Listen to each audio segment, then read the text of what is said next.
Nous voici encore cherchant à mieux comprendre la Bible. Une petite série, des petites capsules dans le but de mieux comprendre la parole, justement de voir les passages difficiles, mais aussi les types et les images, les grandes vérités qui sont de l'Ancien jusqu'à dans le Nouveau. Des choses qu'on passe par-dessus trop facilement, et pourtant, c'est ça que ça veut dire de comprendre, de connaître les pensées de Dieu. Et aujourd'hui, j'aimerais regarder l'Exode. Trop souvent, dans le monde évangélique, on a tendance à regarder l'Exode comme Dieu va enlever les obstacles de ta vie. Puis il va faire rentrer dans ta terre promise, t'entendre les bénédictions qu'il t'a promis. C'est pas du tout le but de l'Exode. Non, au contraire, l'Exode, c'est rattaché premièrement à la Pâque, qui est une image du salut que Christ nous a offert. Hein, le sang qui couvre pour pas que l'ange de la mort vienne frapper les Israélites. L'agneau qu'il mangeait, c'est une représentation de Christ.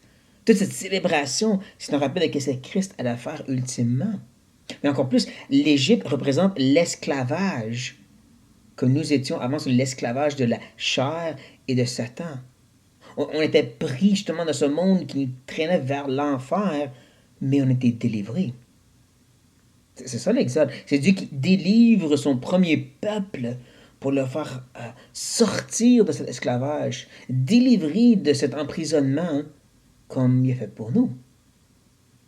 Et c'est pour ça que la loi, lorsqu'il la donne, c'est pas par ceci vous allez être sauvés. C'est maintenant que vous êtes sauvés, vous devez vivre de cette façon.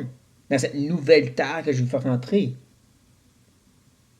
C'est pour ça que justement, la nouvelle alliance, c'est Dieu qui écrit sa loi dans nos cœurs. C'est plus des lois sur des tables de pierre, des obligations, mais c'est une réalité maintenant en nous. Et les épîtres sont là pour nous aider à comprendre les commandements que Paul et Pierre et Jacques nous enseignent, sont là pour nous guider, pour appliquer cette loi écrite dans nos cœurs maintenant.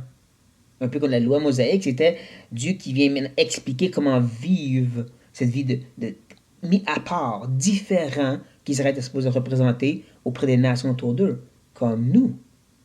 L'exode, c'est une expression du salut. L'exode, c'est une démonstration de justement la grâce qui est venue racheter, qu'Israël n'a pas mérité, mais qu'ensuite ils appellent à vivre d'une certaine façon.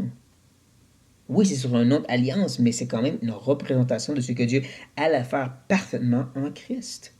Ça, c'est l'Exode. Ça, c'est la réalité, justement, que Dieu est en train de nous présenter. Et donc, c'est pour ça que lorsqu'on regarde l'Ancien, on a besoin de mettre les lunettes du Nouveau. On a besoin de voir cette ultime révélation dans le Nouveau pour nous aider à mieux comprendre qu'est-ce qui se passe dans l'Ancien. Faire du sens de ce que Dieu a fait. Et c'est là qu'on voit ces images que je vous mentionne, avec la Pâque et l'Exode et la loi même. Et qu'on ne tombe pas dans des pièges légalistiques ou égoïstes que Dieu va te bénir, ou Dieu va te donner une terre promise, ou que la loi, c'était la façon d'être sauvé dans l'ancienne alliance. Non, faux. Le salut était déjà offert par la foi.